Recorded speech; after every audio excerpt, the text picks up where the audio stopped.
UP चुनाव की घड़ी आ गई है और कहा जाता है कि जब उत्तर प्रदेश के चुनाव हो तो धर्म और जात के इर्द गिर्द तमाम चुनावी जो पार्टियां हैं वो सक्रिय हो जाती हैं।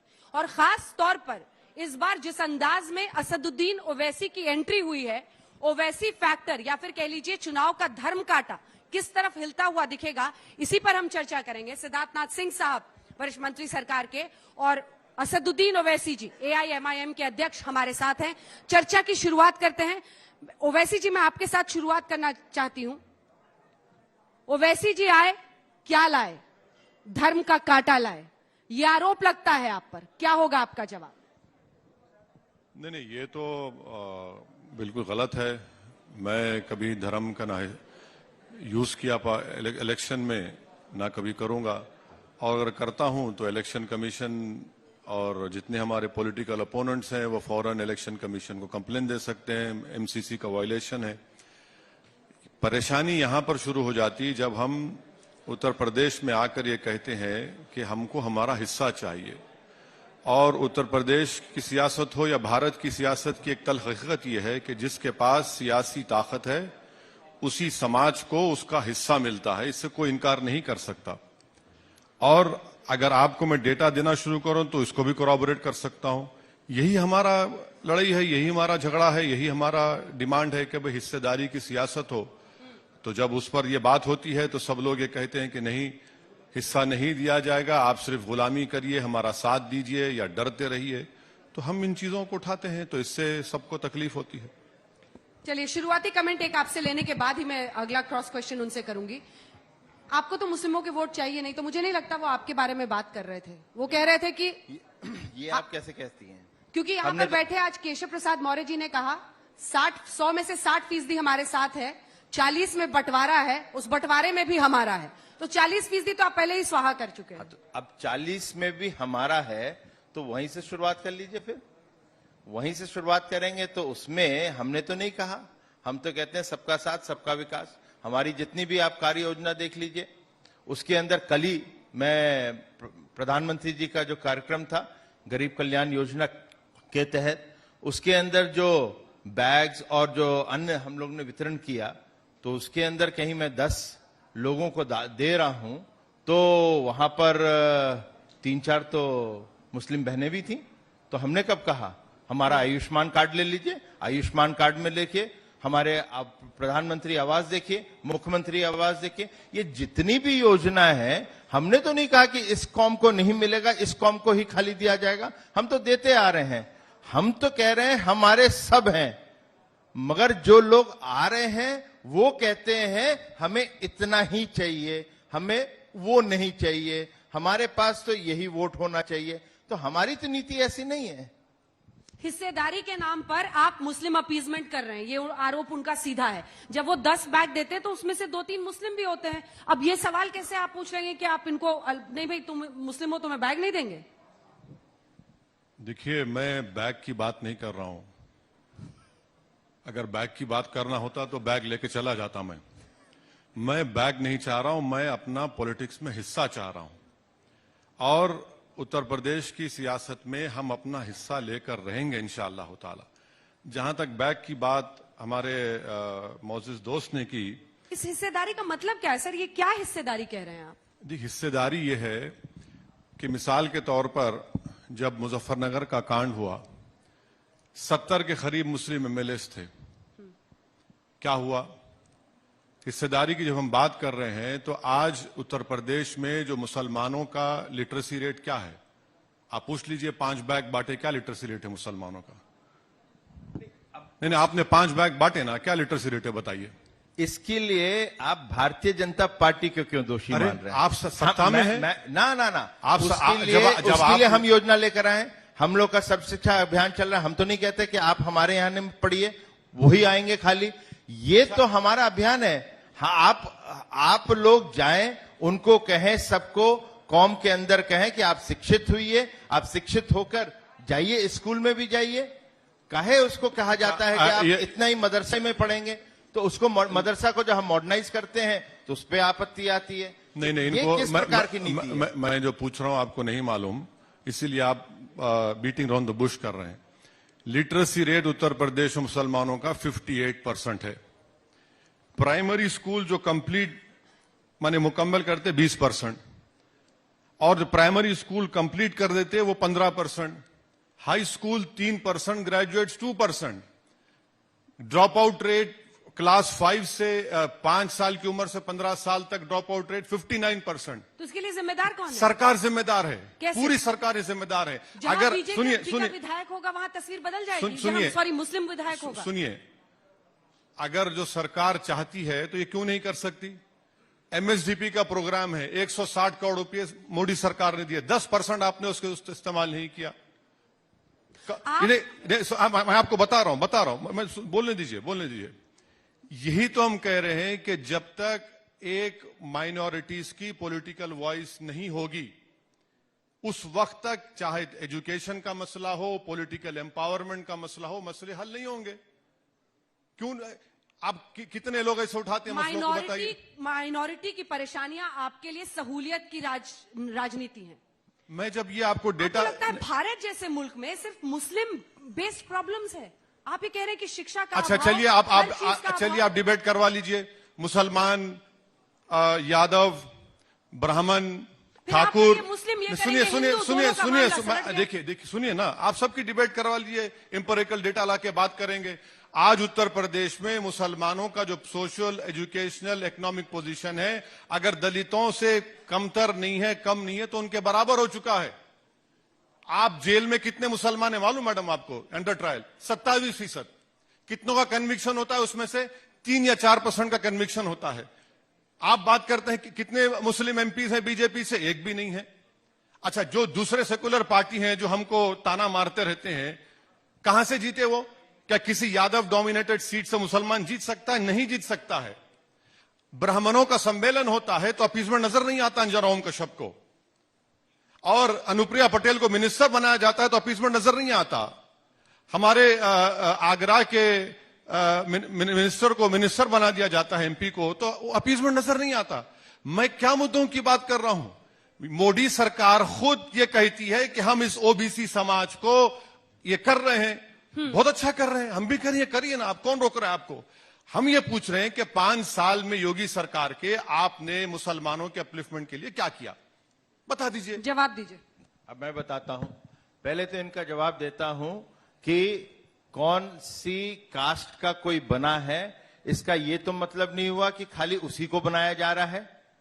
समाज जो होता है, समाज के अंदर हर व्यक्ति होता है, हर जाति का होता है, हर धर्म का होता है, सबको बना रहे हैं हम लोग। नहीं सर, जब देश की संसद नहीं चली तो प्रधानमंत्री से लेकर हर मंत्री ने कहा कि संसद में विपक्ष ओबीसी का, दलित मंत्रियों का अपमान कर रहा है। नहीं तो क्यों कास्ट बताया आपने उनको? नहीं, वो जो है आपने क्यों नहीं, एक सेकेंड, वो आप क्यों ले रहे हैं कि यही कास्ट लेके चल रहे हैं? हम कह रहे हैं समाज का हर वर्ग, और समाज का जो हर वर्ग है उसके अंदर जो सेंसस है इसी तरह डिवाइडेड है, उसको क्यों आप आपत्ति कर रहे हैं? फिर तो वो भी है वहां पर। अब जहां तक ये आया, हम तो पहले दिन से कह रहे हैं कि हमारी नीति है सबका साथ सबका विकास। हमने तो नहीं कहा कि हमारे लिए खाली मुसलमान है, हमारे लिए खाली ब्राह्मण है, हमारे लिए खाली ओबीसी है। हम तो कह रहे हैं हम सबको लेकर चल रहे हैं और सबके लिए नीति बना रहे हैं, और उस नीति में सबको फायदा मिलना चाहिए। जहां पर एम्पावरमेंट की बात होती है वहां पर भी हम जाते हैं। कहीं एम्पावरमेंट की बात होती है, इन्होंने तो कभी सोचा नहीं होगा, ना आगे सोचने वाले हैं, ना किसी पार्टी ने। एक सेकेंड रुकिए, आज हमारी स्कीम आती है 1 डिस्ट्रिक्ट 1 प्रोडक्ट, पूरे देश में चल रही है, विश्व में उसकी चर्चा हो रही है। 1 डिस्ट्रिक्ट 1 प्रोडक्ट में सबसे ज्यादा क्या है? हैंडीक्राफ्ट वाले हैं, टेक्सटाइल वाले हैं, बुनकर समाज है। उनको कौन सोच रहा था उसके बारे में? उनको आज हम लोग ट्रेनिंग देते हैं, ट्रेनिंग देके उनको पैसा देते हैं। पैसा नहीं, एक सेकंड, पैसा मासूम भी ना बनिए। नहीं मासूम नहीं। राजभर साहब से आप लोग बातचीत कर रहे हैं, कहा इन्होंने अच्छा सा मोर्चा बना रखा था, वहां भी फ्लर्ट करने लगे आप। इधर अपना दल को आपने शामिल किया, मंत्री बना दिया। अब आप कह रही हैं कि हम वहां पे घुस रहे हैं। अब ये तो बड़ी दिक्कत हो जाए साहब। चाहते क्या इन छोटे दलों के जरिए आप कास्ट पॉलिटिक्स नहीं खेल रहे हैं? हम कहाँ कर रहे हैं? बात कर रहे हैं, हम कहाँ कर रहे हैं? हम तो कह रहे हैं हम सबको खुश करना चाहते हैं, सबके लिए योजना लेकर आ रहे हैं और सबको लाभ मिलना चाहिए। हमारी तो नीति इतनी है। कहाँ तो आप दलित मुस्लिम कंबाइन की तरफ देख रहे थे, अब राजभर जी स्वतंत्र देव सिंह से मिल रहे हैं। क्या कीजिएगा सर? आप अक्सर कहते हैं रजिया गुंडों में लुट गई। नहीं, मैं तो हमेशा कहता हूं कि मैं लैला हूं और सब मेरे मजनू हैं। तो इसमें कोई बात नहीं है, चलते रहता है। जहां तक राजभर साहब का ताल्लुक है, मैं साफ कह रहा हूं कि हम बीजेपी के साथ नहीं जा सकते। समंदर के दो किनारे एक कभी नहीं हो सकते। और अगर वो बात कर रहे हैं, वो क्या बात कर रहे हैं मुझे नहीं मालूम। अच्छा, ये बुनकरों की बात की है, आपने टैरिफ क्यों बढ़ा दिया भाई बिजली का? आज जितना बुनकरों का, अंसारी भाइयों का कारोबार है, वो सूरत और महाराष्ट्र चला जा रहा है। क्यों भिजा रहे सूरत को आप? हमने 1500 रुपए, 2000 रुपए आपने टैरिफ बढ़ा दिया। नहीं बढ़ाया, ये फिर भ्रमित करा जा रहा है। ठीक है, मैं जवाब लूंगी आपसे इसमें। अरे आपने बढ़ाया सर, आप एमएसएमई के मिनिस्टर हैं। मैं ही उस विभाग तो मैं वही तो कह रहा हूँ, पूरा बुनकर परेशान है। ईस्टर्न यूपी का बुनकर परेशान है। फिर से एक से सुन ले, हम लोग बुनकर के लिए एक पॉलिसी लेकर आए थे, जिसके अंदर 2006 से जो चल रहा था, उसके अंदर बिजली के लिए हम लोग सब्सिडी जो दे रहे थे, उसके अंदर अंतर।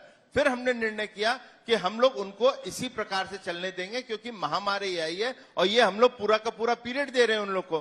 तो कहां बढ़ाया हमने?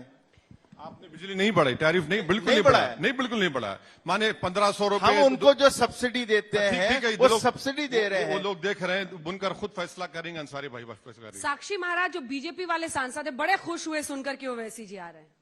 अच्छा, वो कहा कि बड़ा अच्छा है हमारे लिए। वो भी हमारे मजनू हो गए। इसीलिए ये पूछा जाता है कि ओवैसी जी बीजेपी के साथ है या खिलाफ है, क्योंकि वो ध्रुवीकरण की पॉलिटिक्स इनको सूट करती है। नहीं, मैं तो सुना कि साक्षी महाराज को भी ओबीसी कोटा में मंत्री बनने का शौक था, उनकी उम्मीदों पर पानी फिर गया। अरे आप खुद कर रहे हैं भाई, अनुप्रिया पटेल, पंकज चौधरी, बीएल वर्मा, बाघेल, कौशल किशोर, हाँ, ये सब लोगों को आप बनाते हैं और आप बताते हैं कि हम तो दूध के धुले हुए हैं। पूरी ओबीसी पॉलिटिक्स, कास्ट पॉलिटिक्स आप करते हैं। यहां पर समाजवादी, बीएसपी, ब्राह्मण सम्मेलन, और हम अगर मजलूमों की बात करते हैं, अरे आप नहीं बात करना, कैसे बात कर रहे? माने यहां पर ये अजीब मामला है कि अगर कोई यादव बीजेपी को वोट दे दे या कोई ब्राह्मण बीएसपी को वोट दे दे, तो कोई ये नहीं कहता है कि वोट कटवा है, बी टीम नहीं कहा जाता। और जब ये लैला आ जाती है तो देखिए बी टीम आ गई, बी टीम आ गई। अरे ये अजीब मामला है। अरे ये हकीकत है उत्तर प्रदेश की पॉलिटिक्स में कि मुसलमानों की एक लीडरशिप नहीं बनी है। चाहे जितने सीएम बने, जो सीएम जिस समाज का होता है वो अपने समाज को मजबूत करता है, इसमें कोई डिनाई नहीं कर सकता। अखिलेश जी तो आश्वस्त हैं कि मुस्लिम्स उनकी तरफ हैं। कहां है? उनके साथ वो। अरे अखिलेश तो इनसे मिले हुए हैं। इटावा में कैंडिडेट नहीं दिया उन्होंने, दिया क्या पूछे? इटावा में 21 मुकामात पर चेयरमैन के लिए अखिलेश ने कैंडिडेट नहीं दिया। मोदी जी पहली मर्तबा, मुलायम जी ने संसद में प्रशंसा की थी मोदी जी की, इसीलिए शायद। नहीं, मुलायम सिंह यादव साहब ने पार्लियामेंट में खड़े होकर कह दिया था कि दोबारा मोदी पीएम बन जाए। उन्होंने खड़े होकर कहा। अखिलेश ने तो, आज अखिलेश हम बहुत सी बातें करते हैं, बहुत सी मेहरबान है। उन्होंने अपना असेंबली इलेक्शन हार गया, पार्लियामेंट इलेक्शन हार गए, अपने परिवार के 2 लोग हार गए। मैनपुरी में मुलायम सिंह यादव साहब की मेजॉरिटी कम हो गई। अखिलेश जीते आजमगढ़ से तो मुस्लिम वोटों से जीते, वो 3 जो मुसलमान जीते वो मुस्लिम वोटों की वजह से जीते। और अखिलेश कौन सी दुनिया में है? अखिलेश ने ही तो सब किया ना ये। अच्छा, एक बात बताइए, हिंदू वाहिनी का वो शख्स जिसका वीडियो आज भी, जिसने कहा था कि मुस्लिम औरतों को खबर से निकालकर उनका रेप करो, आज वो समाजवादी में बैठा हुआ है। तो कौन सा सेकुलरिज्म है ये? समाजवादी पार्टी में बैठा हुआ है वो, उसका नाम नहीं लेना चाहता हूं मैं। अब आप बताइए, ऐसा दिखता है कि नूरा कुश्ती बीजेपी और समाजवादी में हो रही है। Silent alignment. ये तो अब यही समझेंगे। बीजेपी का कैंडिडेट होगा या नहीं, आप ही बोल दीजिए कि होगा, लड़ेगा। क्यों नहीं लड़ेगा? हम लोग के यहाँ जहां कैंडिडेट होगा वहां पे लड़ेंगे। और हम लोग 403 सीटों में गठबंधन को छोड़ के बाकी सीटों पे भारतीय जनता पार्टी लड़ेगी, इसमें कोई दो राय नहीं है। मगर अब ये कुछ चीजों पे बोलते हैं, फिर बुरा लगेगा। हैदराबाद में इनके भाई साहब ने भी कुछ बोला था, 15 मिनट लाइट बंद कर दो। अब उसके बारे में कुछ नहीं बोलेंगे, तो इसलिए मैं उसमें से नहीं हूं। मैं उनमें से नहीं हूं। एक मिनट, मेरे को तो ये बता दें कि आप मुसलमानों के हितैषी हैं। मैं 2 मिनट मानता हूं, और ये भी मानता हूं कि उनकी जो हालत है वो दयनीय है। सबने वोट लिया मगर किया नहीं कुछ आज तक। आप करने आ रहे हैं तो आपका स्वागत जरूर करूंगा मैं एक नागरिक के रूप में, मगर एजेंडा तो दे दो। आप करोगे कैसे, ये भी तो हम लोग को समझाओ। ये तो किए, ट्रिपल तलाक कानून लेकर आए, चलाते हैं ट्रिपल तलाक कानून लेकर आए। एक भी मुस्लिम एमपी नहीं है उनके पास। एक एक एक, एक एक सेकंड। सुनिए सर सुन लीजिए ना। हिंदू वाहिनी का मैं जिक्र किया, वो उस लड़के का, सुनील जो भी नाम है आदमी का, आपको तकलीफ क्यों हो रही समाजवादी में चला गया तो? अरे अभी आप तो मैंने नहीं कहा, आपको मैंने खाली कहा आपने हिंदू वाहिनी का जिक्र किया था, उस समय के प्रकरण को किया था, उसके आधार पे मैंने आपको थोड़ा सा हैदराबाद का भी दर्शन करवाया। नहीं सर, अच्छा है, हैदराबाद अच्छी जगह है, आप दर्शन करने जरूर आइए। अमित शाह भी आए थे, आप भी आइए, आपको आना चाहिए, देखना चाहिए हैदराबाद की खूबसूरती को, उसमें कोई इतराज नहीं है। भारत का हिस्सा है, अटूट हिस्सा रहेगा। अयोध्या गए या नहीं गए? हाँ? अयोध्या गए या नहीं गए? हम तो 2000 मेरे ख्याल से हम 12 या 13 में हम बाई इलेक्शन लड़े थे, 16 में बाई इलेक्शन लड़े थे वहां पर। हाँ, आपके जहन में कुछ और है, बता दीजिए, जबान पे ला ही लीजिए। क्यों रोक रहे हैं अपनी जबान को? राम मंदिर बन रहा है सुप्रीम कोर्ट के फैसले के बाद। अच्छा, हाँ। तो कई लोग पहुंच रहे हैं, पर्यटक पहुंचेंगे। अच्छा, ओवैसी साहब जाएंगे कि नहीं दर्शन करने, देखने? नहीं, मैं तो इस बारे में खुलकर कहा हूं और आज भी कह रहा हूं कि जब तक हम जिंदा रहेंगे, हमारी नस्लों को हम बताते रहेंगे कि आजाद भारत में सुप्रीम कोर्ट को धोखा देकर बाबरी मस्जिद को बीजेपी ने शहीद किया था। आप खुद एक बैरिस्टर हैं और सुप्रीम कोर्ट धोखे में आ सकता है। सुनिए, और सुप्रीम कोर्ट अगर वहां मस्जिद बीजेपी शहीद नहीं करती तो क्या ये आज का फैसला आता? वो मेरी मस्जिद थी, है और रहेगी इंशाअल्लाह ताला। हम तो ये बोलते रहेंगे। सिद्धार्थ जी, अब पहले तो ओवैसी साहब कहते हैं कि सुप्रीम कोर्ट को धोखा दिया। अब सुप्रीम कोर्ट को धोखा कोई दे सकता है तो इन्हीं के शब्द हो सकते हैं, भारत में ऐसा कोई नागरिक नहीं मिलेगा जो ये कहेगा। और दूसरी बात जो है, वो रामलल्ला का जन्म स्थान था, वो पहले भी था, कोई कब्जा करेगा फिर भी रहेगा उस पे, और उस पे मंदिर बनेगा। ये भी एक आस्था है। नहीं, आस्था है, मगर कोर्ट ने तो नहीं माना उस बात को। पढ़ते नहीं है ना जजमेंट। अगर जजमेंट पढ़ लेते तो कोर्ट ने नहीं कहा, कोर्ट ने बात ही नहीं कही। कोर्ट ने कहा कि आपका पोजीशन है इसलिए हम आपको दे रहे हैं। कोर्ट ने तो यहां तक भी कह दिया जजमेंट में कि वो 6 दिसंबर की जो हरकत थी गलत हरकत थी। अगर बाबरी मस्जिद शहीद नहीं होती तो क्या होता? खैर छोड़ दीजिए, बाबरी मस्जिद तो हमारे लिए वो मस्जिद है और रहेगी, मगर अगर हम नहीं आया होता तो अयोध्या क्या से अब होता, आपको ये भी परहेज हम हो लोग को नहीं जाएगा। पता अभी तक। अयोध्या से अब परहेज हो जाएगा? क्यों परहेज होगा? पूछ रही हूं। अरे भारत का हिस्सा है मैडम, हमको क्यों परहेज होगा किसी भारत के हिस्से से? फैक्ट है, हम फैक्ट को बता रहे हैं कि आजाद हिंदुस्तान में ये हरकत हुई है। और सुप्रीम कोर्ट को आपके कल्याण सिंह की सरकार ने जाकर सुप्रीम कोर्ट को आश्वासन दिया था कि हम स्टेटस को बरकरार रखेंगे। आज तक सुप्रीम कोर्ट ने वो कंटेम्प्ट पिटीशन को हियर नहीं किया है। वो कंटेम्प्ट पिटीशन आज भी है। ये कमिटमेंट आपने दिया था, आपकी सरकार ने, बीजेपी की उस वक्त की, और आपने उस कमिटमेंट से आप मुकर गए। ऐसा है अंजना जी, गुलाम भारत के अंदर बाबर आके मंदिर तोड़ सकता है। ये आजाद भारत है, इसमें कोई ऐसी हरकत कर नहीं सकता। जिसने गलत किया उसको सुधारेंगे भी हम। मतलब आप भी हिंदुत्व के इर्द गिर्द, क्योंकि प्रधानमंत्री से लेकर विषय वो नहीं योगी जी है, वहां विषय पहुंच वो रहे नहीं हैं। है। विषय ये है कि आप एक नागरिक हैं भारत के, और भारत के नागरिक होके कोई बाहर से आए और वहां पे सजदा करने के लिए किसी को तोड़ के बनाए, तो ये कौन सी सजदा? पर आप लोग कैसे हैंडल कर मगर रहे हैं? फिर तो उसको करेक्ट कर रहे हैं। आप करिए ना, हम कब मना करते हैं? हम तो कहते हैं स्वागत है, आप करिए और करिए, अच्छा करिए। राम मंदिर की भी भूमि पर स्कैम हो गया कि इतनी की जमीन थी, इतने पे दिया। मेरे से जवाब नहीं देरी लीजिए, हो रही है, देरी हो रही है। उसके लिए वीएचपी सक्षम है, उन्होंने जवाब दिया है और उसका जवाब आप लोगों के बीच में है। पॉलिटिकली आपने भी उस मुद्दे को उठाया था। वो कह रहे हैं कि वीएचपी ने जवाब दे दिया। उन्होंने कहा कि नहीं, उस रेट के हिसाब से जो नहीं, एग्जिस्टिंग रेट था। आपके आज तक ने मुझे जमीन के मसले पर बुलाया था, मैंने कहा मैं इस मसले में आऊंगा नहीं। मैं तो कह रहा हूं मेरी मस्जिद थी, है और रहेगी, मैं जमीन के मामले क्यों जाऊंगा? मेरा बोलना फिर से यह है कि अगर 6 दिसंबर को बीजेपी, आरएसएस, विश्व हिंदू परिषद, बजरंग दल बाबरी मस्जिद को शहीद नहीं करते तो क्या सुप्रीम कोर्ट ये फैसला देता था क्या? चलिए अब चुनाव में ओवैसी फैक्टर पर जरा आते हैं। बिहार में आप एक तरह से गेम ब्रेकर साबित हुए विपक्ष के लिए। गेम ब्रेकर किसका गेम ब्रेक किया आपने किया? जो किसका गेम? आरजेडी का, जो इंपॉर्टेंट फैक्टर्स थे जिनकी वजह से सीट वो हारे और इनकी सरकार अच्छा, बनी। सवाल क्या है आपका, बोलिए आप किंग मेकर हैं, गेम ब्रेकर हैं, क्या है आप? यूपी में आपकी क्या भूमिका है? ना मैं किंग मेकर हूं, ना मैं गेम ब्रेकर हूं, ना मैं स्पीड ब्रेकर हूं। 100 आउट ऑफ 403 से क्या होगा? सुनिए, मैं वो हूं जो उत्तर प्रदेश के मुसलमानों में एक लीडरशिप को पैदा करने के लिए आया हूं। मैं लीडर बनने नहीं आया हूं।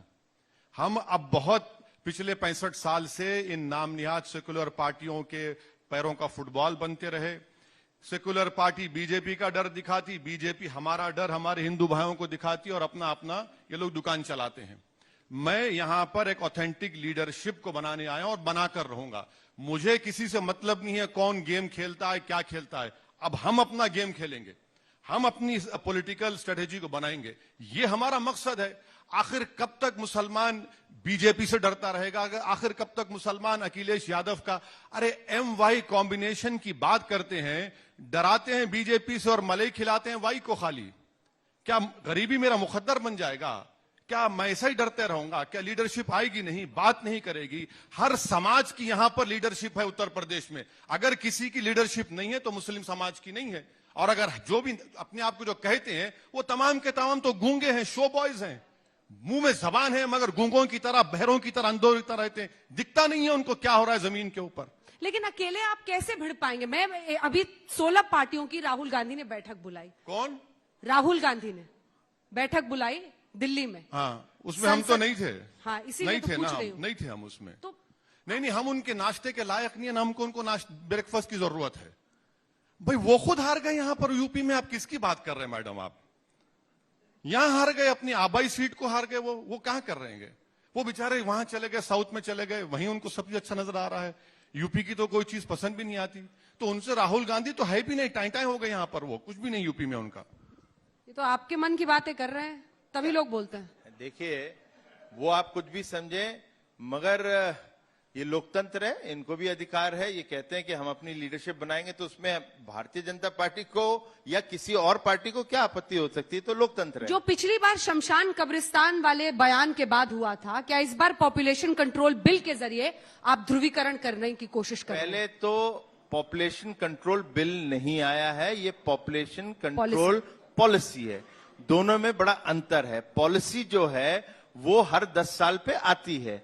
वो 10 साल के बाद हम लोग को भी फिर से लानी थी, वो फिर से हम लोग लेकर आए। तो इसमें बिल जो है वो आएगा, जब आएगा तो हम उसमें बहस कर सकते हैं। तो पॉपुलेशन पॉलिसी में आप ये बता दीजिए, क्या उत्तर प्रदेश ने रिप्लेसमेंट रेट को हासिल किया नहीं किया अब तक? क्या उत्तर प्रदेश, सर मेरे सुन लीजिए, क्या उत्तर प्रदेश की सरकार, योगी की, मोदी सरकार के खिलाफ जा सकती है, जिसने सुप्रीम कोर्ट में दिसंबर 2020 में एफिडेविट में यह कहा कि भारत में 2 child norm is again international standards? तीसरी बात यह है कि आप ये कह रहे हैं आपकी पॉलिसी में कि उन्हीं लोगों को इलेक्शन लड़ेंगे या प्रमोशन मिलेगा जिसके 2 बच्चे से ज्यादा नहीं होंगे। आप तो सर रिप्लेसमेंट, सुनिए मेरी बात, रिप्लेसमेंट रेट आपने हासिल कर लिया। अब आप ये बताइए कि अगर स्टेरिलाइजेशन होगा, 98% तो यहां पर खवातीन का होता है। अच्छा मैडम सुन लीजिए, अब इनका रिकॉर्ड एक मिनट आप सुन लीजिए। अब इनका रिकॉर्ड देख लीजिए कि उत्तर प्रदेश में नवंबर 22, 2019 को मोदी सरकार सवाल के जवाब में कहती है कि उत्तर प्रदेश में वर्स्ट डॉक्टर पेशेंट रेशियो है। आपके प्राइमरी हेल्थ केयर सेंटर्स में 2270 डॉक्टर की वैकेंसीज है। आप वो भी पूरा नहीं करते और आप कह रहे हैं करेंगे। आपको मालूम मैडम, उत्तर प्रदेश में 50% बच्चे स्टंटेड होते हैं, मैल न्यूट्रिशन से पैदा होते हैं, और आप पॉपुलेशन पॉलिसी की बात कर रहे हैं। आपके पास ये कहते हैं पॉपुलेशन प्रॉब्लम है। 10% CMI कहती है कि उत्तर प्रदेश अनएम्प्लॉयमेंट, यानी 100 में 10 लोगों को नौकरी की जरूरत है। इन्हीं का मिनिस्टर उत्तर प्रदेश की विधानसभा में खड़े होकर कहता है कि अनएम्प्लॉयमेंट पोर्टल के ऊपर 33 लाख लोगों के नाम है। आप वो नहीं करते और पॉपुलेशन की आप बात करते हैं। ये बड़े पढ़े लिखे आदमी हैं। भारत का जो डेमोग्राफिक डिविडेंड है वो कब तक रहेगा? कब तक रहेगा? पहले तो शुरू करते हैं रिप्लेसमेंट। बीएचपी ने भी कहा कि पॉजिटिव वाला सही नहीं, ठीक है। इन्होंने रेज किया, रिप्लेसमेंट की बात करी, तो इनको थोड़ा सा अंतर शायद पता भी हो सकता है, मैं नहीं कहता। मगर पॉपुलेशन मोमेंटम भी आता है और चाइल्ड बेयरिंग एज होती है वो उत्तर प्रदेश की बहुत हाई है। तो ये सब चीजों को लेते हुए जब आपका जो टारगेट होता है, आज की डेट में हम 2.7 है, नेशनल एवरेज से ऊपर है TFR पे। कुछ हमारे डिस्ट्रिक्ट्स हैं, अब उस पर ज्यादा नहीं विषय भटकाऊंगा, मगर TFR हमारे 4% है साहब। अब उसको आप इम्बैलेंस को बैलेंस कैसे करेंगे, तो उसके लिए पॉलिसी तो होनी पड़ेगी, और उसको आप 2030 तक की 1.9 या 2% कैसे लाएंगे, उसके लिए पॉलिसी तो करनी पड़ेगी। पॉलिसी के अंदर एमएमआर, आईएमआर, जो कि उत्तर प्रदेश का हाई है, मैं मानता हूं, मैं स्वास्थ्य मंत्री रहा हूं, उसको करने के लिए पॉलिसी तो हमें नीति लानी पड़ेगी। तो ये सब जो चीजें हैं उसको ध्यान में रखते हुए, अच्छा अब डॉक्टर का रेशो दे दिया, बहुत अच्छा किया आपने दिया, मैं उसको डिनाई नहीं करूंगा, मगर उसके लिए भी हम काम कर रहे हैं। आज तक शायद आपको पता नहीं होगा, उत्तर प्रदेश में जब हमारी सरकार आती है 2017 के अंदर, तो हमारे पास टोटल जो डॉक्टर्स पैदा करते हैं वो मेडिकल कॉलेजेस हमारे पास 12 होते हैं। आज हमारे पास वही मेडिकल कॉलेज 32 और बढ़ गए हैं। तो डॉक्टर्स तो वहीं से आएंगे ना, तो उस पर काम नहीं कर रहे होते तो फिर बोलो ये गलत, मेडिकल कॉलेज खोल रहे नहीं है। हैं। ये सही फैक्ट बता रहा हूं। ये गलत कह रहे हैं। अगर ये मालूम होता तो मैं डेटा दे देता, मगर मैं कह रहा हूं गलत कह रहे हैं।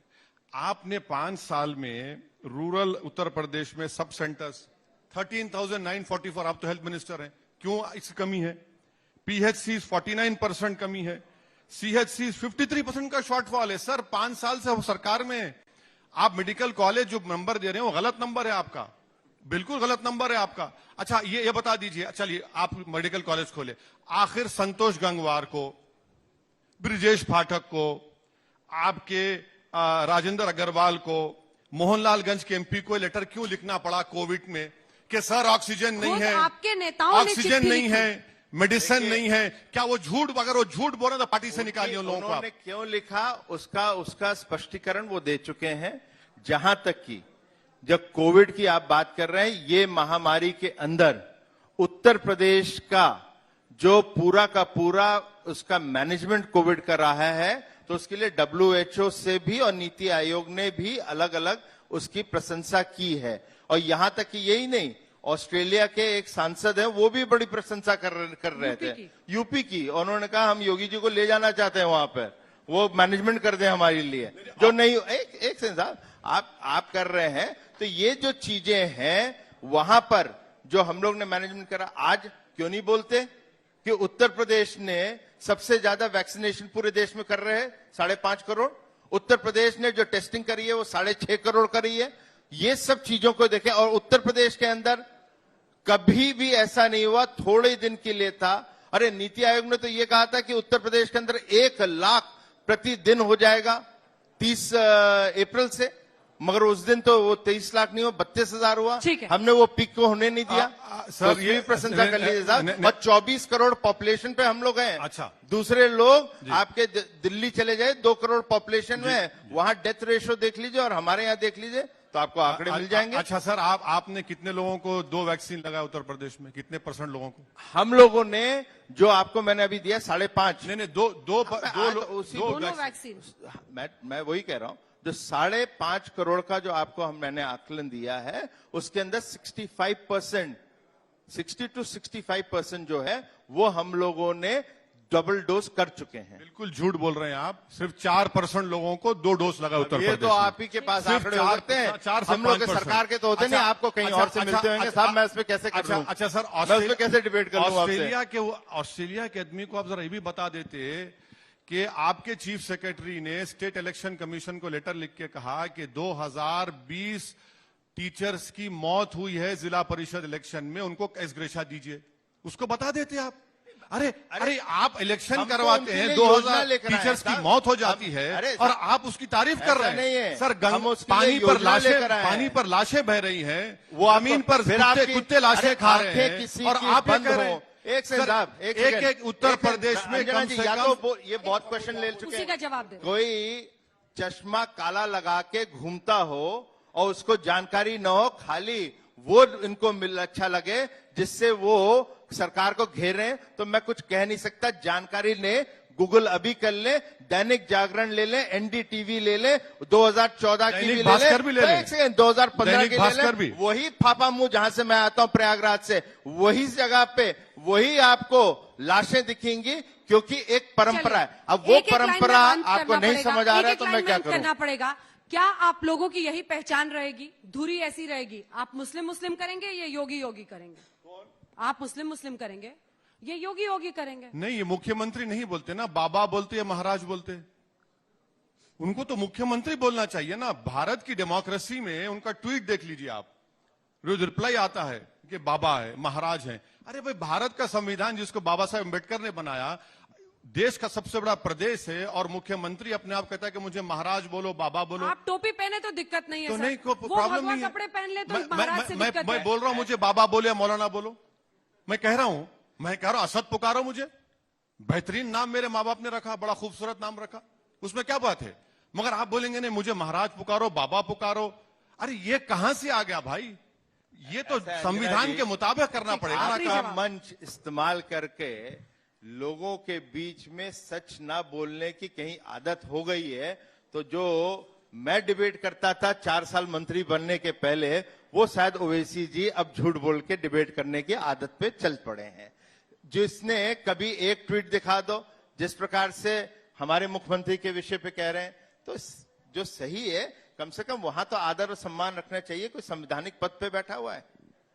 आप दोनों का बहुत बहुत धन्यवाद हमारे साथ आज तक पंचायत के मंच पर आने के लिए और अपनी अपनी बातें कहने के लिए। ये धर्म कांटा अब इधर उधर होगा, आने वाले वक्त में तस्वीर साफ होगी। देखते रहिए आज तक।